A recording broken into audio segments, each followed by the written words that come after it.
ትንቢተ ሐጌ ምዕራፍ 1 በንጉሡ በዳርዮስ በሁለተኛው ዓመት በስድስተኛው ወር ከወሩም በመጀመሪያው ቀን የእግዚአብሔር ቃል በነቢዩ በሐጌ እጅ ወደ ይሁዳ አለቃ ወደ ሰላትያል ልጅ ወደ ዘሩባቤል ወደ ታላቁም ካህን ወደ ኢዮሴዴቅ ልጅ ወደ ኢያሱ እንዲህ ሲል መጣ። የሰራዊት ጌታ እግዚአብሔር ይህ ሕዝብ ዘመኑ አልደረሰም፣ የእግዚአብሔር ቤት የሚሰራበት ዘመን አልደረሰም ይላል ብሎ ተናገረ። የእግዚአብሔርም ቃል በነቢዩ በሐጌ እጅ እንዲህ ሲል መጣ። በውኑ ይህ ቤት ፈርሶ ሳለ እናንተ ራሳችሁ በተሸለሙ ቤቶቻችሁ ለመኖር ጊዜው ነውን? አሁንም የሰራዊት ጌታ እግዚአብሔር እንዲህ ይላል፣ ልባችሁን በመንገዳችሁ ላይ አድርጉ።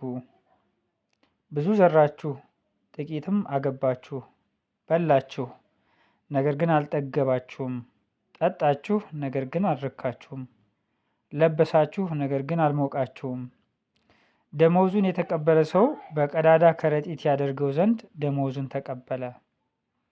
የሰራዊት ጌታ እግዚአብሔር እንዲህ ይላል፣ ልባችሁን በመንገዳችሁ ላይ አድርጉ።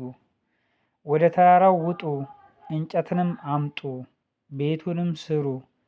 እኔም በእርሱ ደስ ይለኛል፣ እኔም አመሰግናለሁ ይላል እግዚአብሔር። እናንተ ብዙ ነገርን ተስፋ አደረጋችሁ፣ እነሆም ጥቂት ሆነ። ወደ ቤትም ባገባችሁት ጊዜ እፍ አልሁበት። ይህ ስለምንድን ነው ይላል የሰራዊት ጌታ እግዚአብሔር። እናንተ ሁሉ ወደ የቤታችሁ እየሮጣችሁ የእኔ ቤት ፈርሶ ስለተቀመጠ ነው። ስለዚህ ሰማያት በላያችሁ ጠልን ከልክለዋል፣ ምድሪቱን ፍሬዋን ከልክላለች። እኔም በምድርና በተራሮች በእህልና በወይንም በዘይትና ምድርም በምታበቅለው ላይ በሰዎችና በእንስሶችም ላይ እጅም በሚደክምበት ሁሉ ላይ ድርቅን ጠርቻለሁ። የሰላትያልም ልጅ ዘሩባቤል፣ ታላቁም ካህን የኢዮሴዴቅ ልጅ ኢያሱ፣ የቀሩትም ሕዝብ ሁሉ የአምላካቸውን የእግዚአብሔርን ድምፅ የነቢዩንም የሐጌን ቃል አምላካቸው እግዚአብሔር እንደላከው ሁሉ ሰሙ። ሕዝቡም በእግዚአብሔር ፊት ፈሩ። የእግዚአብሔርን መልእክተኛ ሐጌ በእግዚአብሔር መልእክት ሕዝቡን እኔ ከእናንተ ጋር ነኝ ይላል እግዚአብሔር ብሎ ተናገረ። እግዚአብሔርም የይሁዳን አለቃ የሰላትያልን ልጅ የዘሩባቤልን መንፈስ፣ የታላቁንም ካህን የዮሴዴቅን ልጅ የኢያሱን መንፈስ፣ የቀሩትንም ሕዝብ ሁሉ መንፈስ አስነሳ። በንጉሡም በዳርዮስ በሁለተኛው ዓመት በስድስተኛው ወር ከወሩም በ24ኛው ቀን መጡ። የአምላካቸውንም የሰራዊትን ጌታ የእግዚአብሔርን ቤት ሰሩ።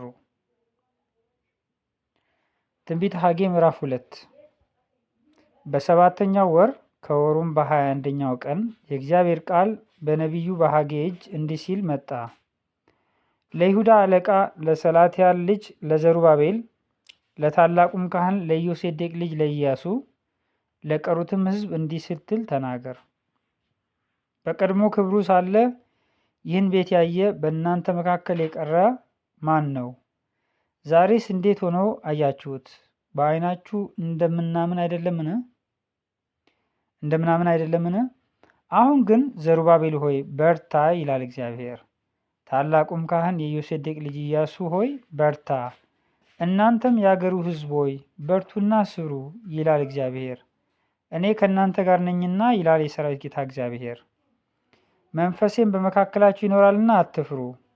የሰራዊት ጌታ እግዚአብሔር እንዲህ ይላልና ገና አንድ ጊዜ በቅርብ ዘመን እኔ ሰማያትና ምድርን ባህርና የብስንም አናውጣለሁ። አሕዛብን ሁሉ አናውጣለሁ። በአሕዛብ ሁሉ የተመረጠውም ዕቃ ይመጣል። ይህንም ቤት በክብር እሞላዋለሁ ይላል የሰራዊት ጌታ እግዚአብሔር። ብሩ የኔ ነው፣ ወርቁም የኔ ነው ይላል የሰራዊት ጌታ እግዚአብሔር። ከፊተኛው ይልቅ የዚህ የሁለተኛው ቤት ክብር ይበልጣል ይላል የሰራዊት ጌታ እግዚአብሔር። በዚህም ስፍራ ሰላምን እሰጣለሁ ይላል የሰራዊት ጌታ እግዚአብሔር። በዳርዮስም በሁለተኛው ዓመት በ9ኛው ወር በ24ኛው ቀን የእግዚአብሔር ቃል በነቢዩ በሐጌ እጅ እንዲህ ሲል መጣ። የሰራዊት ጌታ እግዚአብሔር እንዲህ ይላል፣ ካህናቱን ስለ ሕጉ ጠይቅ። አንድ ሰው የተቀደሰ ሥጋ በልብሱ ዘርፍ ቢይዝ በዘርፉም እንጀራ ወይም ወጥ ወይም የወይን ጠጅ ወይም ዘይት ወይም ማናቸውም መብል ቢነካ ያ የተነካው በውኑ ይቀደሳልን? ብለህ ካህናቱን ጠይቃቸው። ካህናቱም አይሆንም ብለው መለሱ። ሐጌም በሬሳ የረከሰ ሰው ከእነዚህ አንዱን ቢነካ ያ የተነካው በውኑ ይረክሳልን? አለ። ካህናቱም አዎን ይረክሳል ብለው መለሱ። ሐጌም መልሶ እንዲህ አለ፣ ይህ ሕዝብና ይህ ወገን በፊቴ እንዲሁ ነው ይላል እግዚአብሔር። የእጃቸውም ስራ ሁሉ እንዲሁ ነው። በዚያም ያቀረቡት ነገር እርኩስ ነው። አሁንም ድንጋይ በድንጋይ ላይ በእግዚአብሔር መቅደስ ሳይነባበር ከዛሬ ጀምራችሁ ወዳለፈው ዘመን ልብ አድርጉ። በዚያን ዘመን ሁሉ ሰው 20 መስፈሪያ ወዳለበት ምርት በመጣ ጊዜ የተገኘው 10 መስፈሪያ ብቻ ነው። 50 ማድጋም ይቀዳ ዘንድ ወደ መጥመቂያው በመጣ ጊዜ የተገኘው 20 ብቻ ነው። በእጃችሁ ስራ ሁሉ ላይ በዋግና በአረማሞ በበረዶ መታኋችሁ። እናንተ ግን ወደ እኔ አልተመለሳችሁም ይላል እግዚአብሔር። ከዛሬው ከ9ኛ ወር ከ24ኛው ቀን ጀምራችሁ የሚመጣውን ዘመን ልብ አድርጉ። የእግዚአብሔር መቅደስ መሰረት ከተተከለበት ቀን ጀምሮ ልብ አድርጉ። ዘር በጎተራ ገና ይኖራልን? ወይንና በለስ ሮማንና ወይራ አላፈሩም? ከዚች ቀን ጀምሬ ይባርካችኋለሁ። በወሩ በ24ኛው ቀን የእግዚአብሔር ቃል ሁለተኛ ወደ ሐጌ እንዲህ ሲል መጣ። ለይሁዳ አለቃ ለዘሩባቤል ተናገር፣ እንዲህም በል፣ ሰማያትና ምድርን አናውጣለሁ፣ የመንግስታትንም ዙፋን እገለብጣለሁ፣ የአሕዛብንም መንግስታት ኃይል አጠፋለሁ፣ ሰረገሎችንና የሚቀመጡባቸውንም እገለብጣለሁ፣ ፈረሶችና ፈረሰኞቻቸውም እያንዳንዳቸው በወንድማቸው ሰይፍ ይወድቃሉ። ባሪያዬ የሰላትያል ልጅ ዘሩባቤል ሆይ በዚያ ቀን እወስድሃለሁ ይላል የሰራዊት ጌታ እግዚአብሔር። እኔ መርጬሃለሁና ይላል እግዚአብሔር፣ እንደ ቀለበት ማተሚያ ያደርግሃለሁ ይላል የሰራዊት ጌታ እግዚአብሔር።